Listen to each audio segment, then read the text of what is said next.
John Carpenter isn't at the forefront of as many movie conversations these days as compared to the past. But that's due in part to the filmmaker not creating a new movie in the last decade. Regardless, the impact of his filmmaking is undeniable. With his scores and effects, it's amazing the atmospheric worlds that he created, and often in movies clocking in around only 90 minutes long. His contributions to cinema will stand the test of time with the other all-time greats. He'll just be rebelliously standing on the outskirts. I'm Chris Giddens, this is Movie Scene, and here are the movies of John Carpenter, ranked in order of my preference for them. Number 23, The Ward. Other filmmakers have been there and done this much better. Some argue that this was a bad movie saved by the ending, while others say the ending ruined a potentially intriguing story. Regardless, The Ward has an identity problem. Number 22, Vampires. I'm not sure if there's any other movie with more instances of almost being awesome, but instead just being meh. Despite containing all the elements of something I'd like, Vampires is ultimately a perpetual swing and miss. Number 21, Masters of Horror Pro-Life. The acting alternates between awful and great, and there are some glaring editing continuity issues, but if you get past that, this Masters of Horror entry isn't bad, until the corny ending. But it does pose a worthy philosophical question, albeit in an intentionally extreme way. Number 20, Ghosts of Mars. Ghosts of Mars is not a superb film, but I think it's underrated and gets a bad rap, possibly due to being released just a year after the superior Pitch Black. I think it would have met with much more success if released in the mid-90s, and the Mad Max Martian demons are awesome. Number 19, Village of the Damned. I liked it, but I also haven't seen the original, which is widely accepted to be far superior. Regardless, this version doesn't quite live up to the excellent premise. Besides a few super performances, it lacks spirit. Number 18, Escape from LA. There's so much I love about this sequel. The cast, especially Steve Buscemi and Bruce Campbell, it's got an awesome rockin' soundtrack, but there's also so much I hate. The basketball and surfing scenes. But my main gripe is how Snake escapes death. In the original, these escapes were improbable, but they work. Here, they're just silly. Number 17, Christine. As a kid, I loved this superficially for the car, Christine, but I hated Arnie, portrayed by Keith Gordon. I rewatched it a few years ago. The car's actions are still good, but this time I appreciated Gordon's transformative performance, because I still hated Arnie. Number 16, Body Bags. I love the gas station overarch, especially the first two-thirds. I would have liked seeing more and more horror cameos and then finding them all dead, killed by a Tobe Hooper or even Carpenter himself. Additionally, Stacy Keach is awesome in Carpenter's Hair story. The moment he looks at his throat made my jaw drop and clench up all at once, and the film never relents from that moment to the end. Number 15, Someone's Watching Me.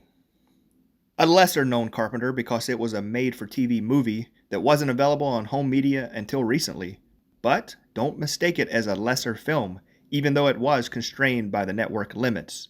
Carpenter was still able to create a tense thriller that builds dread, and it's worth watching. Number 14, Dark Star. This is basically a student film by Carpenter and Dan O'Bannon, which was so awesome that they expanded it for theatrical release. It's so bizarre. I recommend you check it out if you haven't seen it, especially if you're in the mood for a trippy space odyssey. Number 13, Starman. I love the dude, Jeff Bridges, and he deserved the Academy Award nomination that he earned for this role. But Karen Allen is the true shining star in my opinion. My eyes are constantly drawn to her. One downside is that Carpenter didn't score this film, which was a first for his movies.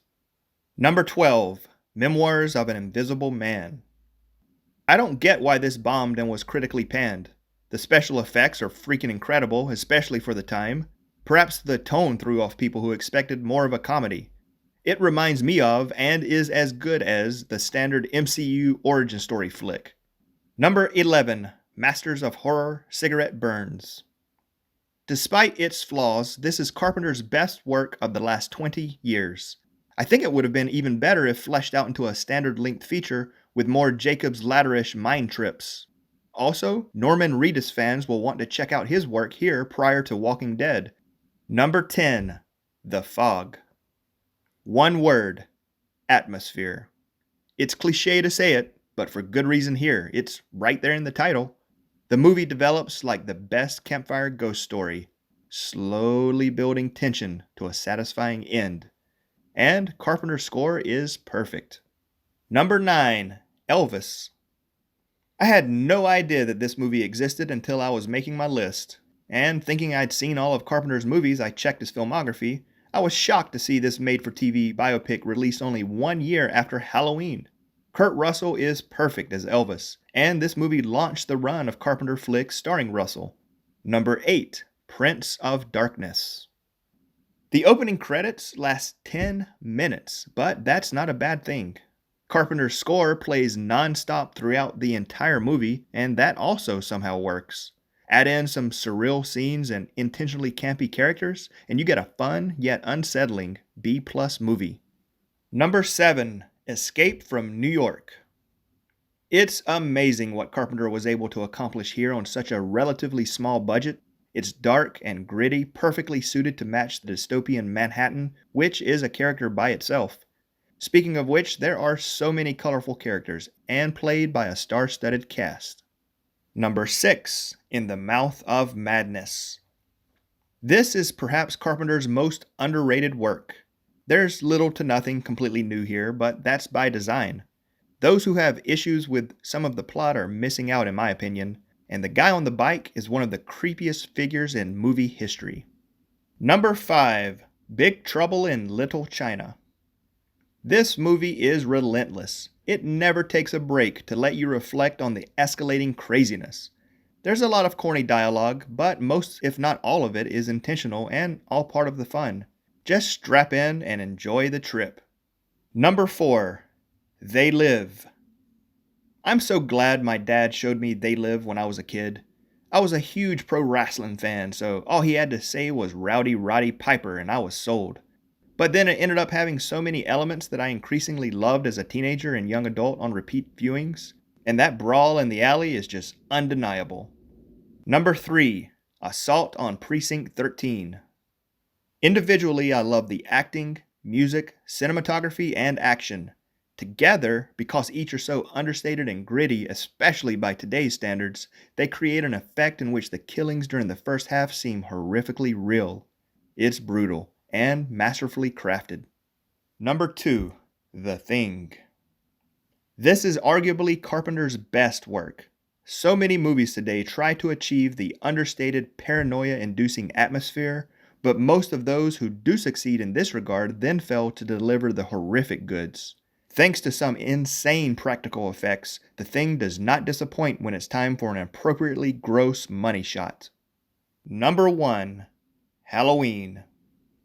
Premiering a couple months after I was born, Halloween was my first favorite scary movie, and I've seen it more times than any other horror film. It's a must-watch each October to really set off the Halloween holiday season. It's dry, fallen leaves, natural or man-made, rustling in the breeze or muffling approaching footsteps. It's the lengthening shadows of shortened days masking the faceless inevitability lurking in the dark for all of us. It's not just my favorite John Carpenter movie. It's, in my opinion, his best. Alright, that's it. Let me know what you think in the comments below. What are your top 3 John Carpenter movies? And until next time, thanks for watching.